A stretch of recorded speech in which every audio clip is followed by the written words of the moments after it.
When I decided I wanted to go all in with my music, I had no idea what it actually meant. I just want to share 3 things with you that I've learned so far that you need to know before you get started. First of all, you will have to sacrifice a lot of shit. And I want to start this point off with a simple quote, which states that if you don't sacrifice, your goal will become the sacrifice. Pretty simple. If you're not willing to give up certain stuff for extended periods of time, the thing you want most will become the sacrifice. This means you will have to stop going to parties, you will have to stop drinking, you will have to start prioritizing your sleep, you will have to stop seeing girls, you will have to stop seeing friends, you will have to cut out certain people, you will have to cut out family members that don't support you in your shit. That's tough, bro. That's really tough to let go of friends, to let go of people you love, to not see them anymore, to not follow your urges as a young man to see girls, whatever, right? It's tough,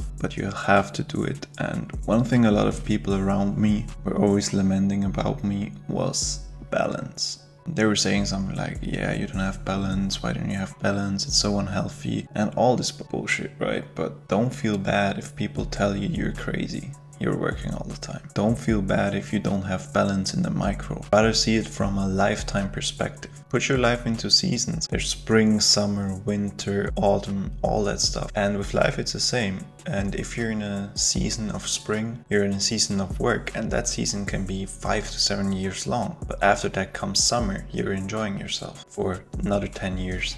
So you still have balance, but more on a lifetime perspective and not on a daily micro perspective. And if you want to achieve anything great in life, you will have to be unbalanced for the longest time. And that's okay. Just remember, bro, nobody's hating from above. And if you don't get any critics, if you don't get any hate along the way, you're not doing the right thing. Hate is a prerequisite for success. If you're not getting any hate, probably doing something wrong. So fuck balance and all that shit. You're in a season of growth. It's time to grind. It's time to develop. Second point I wanted to touch on is you're turning pro with your music. That means you have to start treating your music like a job, like a professional athlete would treat his basketball or whatever. They do mindset work, they have coaches, they perfect their nutrition, they work out, they analyze game tape and all that stuff. And you have to find ways to implement the same mindset in your music. And once you dedicate to take this shit from a hobby to wanting to do it full time, you'll have to do so much ugly stuff that you don't want to do. And honestly, 70-80% of my day is doing stuff I don't really find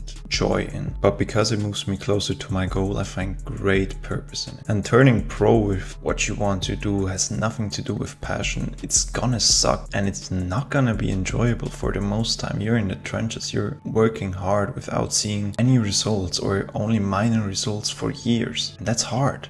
And it's nothing to do with joy or passion. Be fucking aware that it takes more than that. But this stuff has to be done. And just a simple mindset shift from, hey, I should do this, to it has to be done, makes you much more ruthless in your approach. And that's how you're gonna win. Lastly, the output from your work is not the money you make or the placements you get, it's the person you become. You are the compounding asset from all your work. And why do you think millionaires or billionaires could lose all their money today and make it back in like 2 years? Because it's not about the external outputs, it's about the internal person you become. If you don't have what you want yet, you don't deserve it yet. You have to become the person who deserves it. So even though you're putting all this work in and all this work still goes unnoticed until you win, it still builds the person you have to become. So even though it's unnoticed, it's still very, very necessary and you can't do it without it. To finish this video off, I want to share a quote with you which should realign your expectations of what it actually means. I'm paraphrasing here, but it goes as follows. List all the things you're not willing to give up for the dreams you have, and that is what the person that will beat you is willing to give up. See you tomorrow.